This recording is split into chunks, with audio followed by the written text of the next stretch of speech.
Greetings. Welcome to Gratitude and Grace. Today we delve into the profound words of Jesus in Mark 16 verses 17 and 18.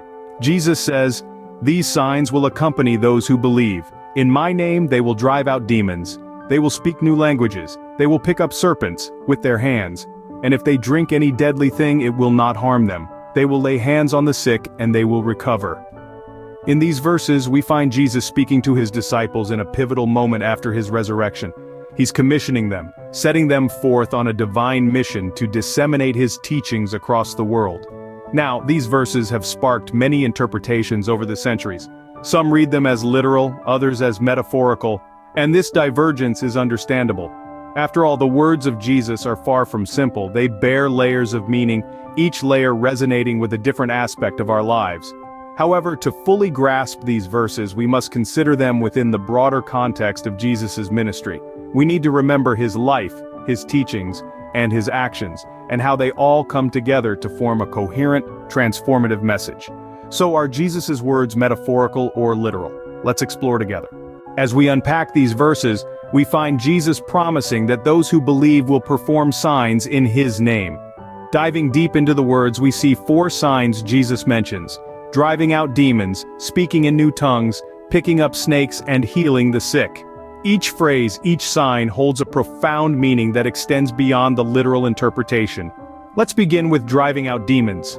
In the spiritual context, demons could be seen as the negative forces that plague our lives, like fear, doubt, anger, or addiction. The ability to drive out these demons signifies the power of faith to overcome these negative forces that hold us back. Moving on to speaking in new tongues. This isn't about learning a new language overnight. It's about the ability to communicate love, compassion, and understanding, the language of the Spirit, which transcends all human languages. Next, picking up snakes. Now, this doesn't mean we should start handling venomous serpents. It symbolizes facing and overcoming the dangers and challenges that life throws at us. It's about the courage that faith gives us to confront our fears and adversities. Lastly, healing the sick. This isn't limited to physical healing. It's about bringing comfort, peace, and hope to those in need, emotionally, mentally, and spiritually. It's about the therapeutic power of love and compassion that can heal wounds deeper than any physical ailment. The Catholic Church encourages us to understand these signs as spiritual gifts, not necessarily literal events. These are the gifts that faith bestows upon us. The power to overcome negativity, to communicate with love, to face our fears, and to bring healing to others. These signs are not intended to be extraordinary miracles performed by a select few, but everyday miracles that each one of us, as believers, can perform in our lives. Now that we understand the passage, let's see how it applies to our lives. It's essential to see how the Bible influences our daily lives. Let's dive into 5 practical applications of Mark 16 verses 17 and 18. Firstly, prayer. Imagine a mother praying for her child's health. She isn't physically laying hands on the sick, but her faith, expressed through prayer, is a modern reflection of this biblical passage.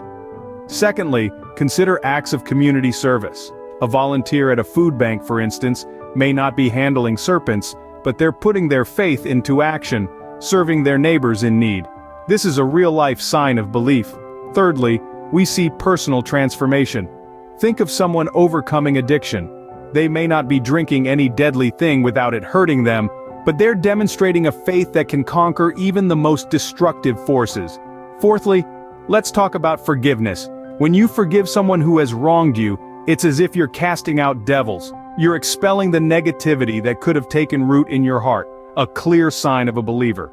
And finally, the 5th example is courage. When you face life's challenges with bravery, it's reminiscent of the early disciples who fearlessly spread the gospel. It's not about speaking in new tongues, but about facing fears with faith. These everyday miracles are the true signs of a believer. In conclusion, Jesus' words serve as a powerful reminder of the transformative power of faith. His teachings in Mark 16, verses 17 to 18, invite us to embrace the extraordinary within the ordinary. Belief, according to these verses, can lead to miraculous outcomes. As St. Augustine once said, "Faith is to believe what you do not see. The reward of this faith is to see what you believe."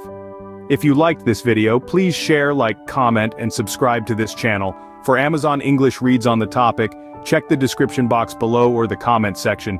Goodbye and God bless.